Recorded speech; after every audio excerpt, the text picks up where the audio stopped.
సాయి భోజన్ ఇది ఒక అద్భుతమైనటువంటి కార్యక్రమం. మీ అందరి సహాయ సహకారాలతో అత్యంత అద్భుతంగా సాయినాథుడు ఏదైతే ఆయన భావన చేశాడో సంకల్పించుకొని ఆనాడు షిరిడీలో ప్రతి ఆదివారం గురువారం తాను స్వహస్తాలతో వండి 10 మందికి భోజనం పెట్టాడో ఆ సంకల్పాన్ని నెరవేర్చే కార్యక్రమమే సాయి భోజన్.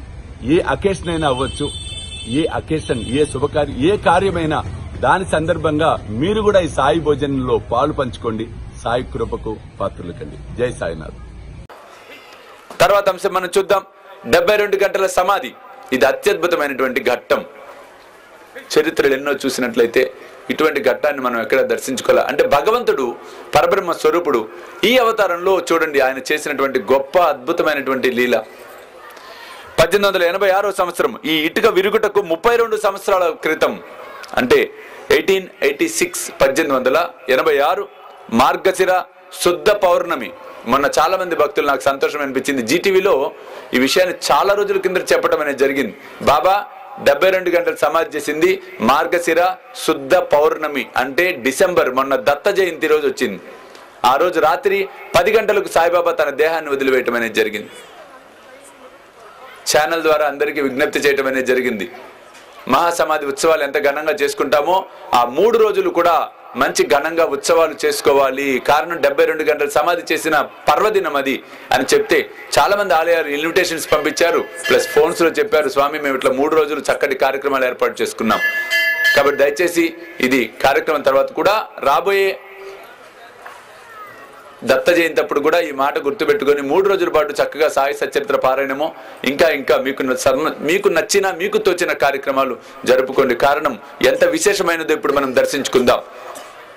మార్గశిర శుద్ధ పౌర్ణమి నాడు రాత్రి 10 గంటల ప్రాంతాల్లో షిరిడి సాయిబాబా భక్త మహల్సాపతి గారికి చెప్పడం అనేది జరిగింది. మహల్సా ఉబ్బసంగా ఉందిరా, అందుకని నేను నా దేహంలోంచి ఆత్మను బయటికి తీసుకొని వెళ్ళిపోతున్నాను.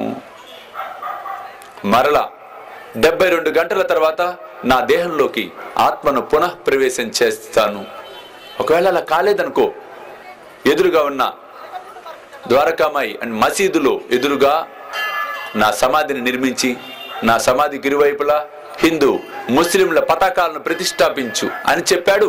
మహల్సాపతి ఏదో అనబోతున్నాడు, దేవా దేవా అనబోతున్నాడు.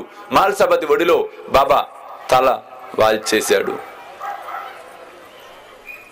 బాబా దేహంలోంచి ఆత్మను బయటకు తీసుకుని వెళ్ళిపోయాడు. మొదటి రోజు గడిచిపోయింది, రెండో రోజు గడిచిపోయింది. భక్తులందరూ రోధిస్తున్నారు, అయ్యో ఏమిటి ఈ విధంగా అయింది.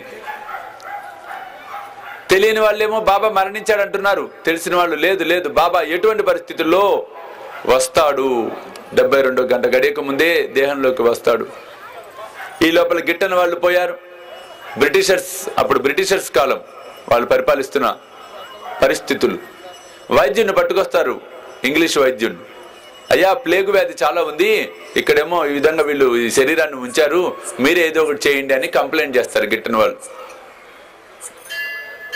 డాక్టర్ వస్తాడు, పల్స్ చూస్తాడు, పల్స్ దొరకవు, నాడేం అందదు.